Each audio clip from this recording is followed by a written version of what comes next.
ദൈവത്തിനു സ്തോത്രം. സങ്കീർത്തനങ്ങൾ 2. ജാതികൾ കലഹിക്കുന്നതും വംശങ്ങൾ വ്യർത്ഥമായത് നിരൂപിക്കുന്നതും എന്ത്? യഹോവയ്ക്കും അങ്ങയുടെ അഭിഷിക്തനും വിരോധമായി ഭൂമിയിലെ രാജാക്കന്മാർ എഴുന്നേൽക്കുകയും അധിപതികൾ തമ്മിൽ ആലോചിക്കുകയും ചെയ്യുന്നത്.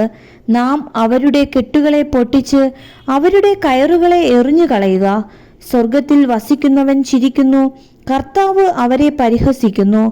അന്ന് യഹോവ കോപത്തോടെ അവരോട് അരുളി ചെയ്യും, ക്രോധത്തോടെ അവരെ ഭ്രമിപ്പിക്കും. എൻ്റെ വിശുദ്ധ പർവ്വതമായ സിയോനിൽ ഞാൻ എൻ്റെ രാജാവിനെ വാഴിച്ചിരിക്കുന്നു. ഞാൻ ഒരു നിർണയം പ്രസ്താവിക്കുന്നു. യഹോവ എന്നോട് അരുളി ചെയ്തത്, നീ എൻ്റെ പുത്രൻ, ഇന്നു ഞാൻ നിന്നെ ജനിപ്പിച്ചിരിക്കുന്നു. എന്നോട് ചോദിച്ചു കൊള്ളുക, ഞാൻ നിനക്ക് ജാതികളെ അവകാശമായും ഭൂമിയുടെ അറ്റങ്ങളെ കൈവശമായും തരും. ഇരുമ്പുകോൽ കൊണ്ട് നീ അവരെ തകർക്കും, കുശവന്റെ പാത്രം പോലെ അവരെ ഉടയ്ക്കും. ആകയാൽ രാജാക്കന്മാരെ ബുദ്ധി പഠിക്കുവിൻ, ഭൂമിയിലെ ന്യായാധിപന്മാരെ ഉപദേശം കൈക്കൊള്ളുവിൻ. ഭയത്തോടെ യഹോവയെ സേവിക്കുവിൻ, വിറയലോടെ ഘോഷിച്ചുല്ലസിക്കുവിൻ. യഹോവ കോപിച്ചിട്ട് നിങ്ങൾ വഴിയിൽ വെച്ച് നശിക്കാതിരിക്കുവാൻ പുത്രനെ ചുംബിക്കുവിൻ.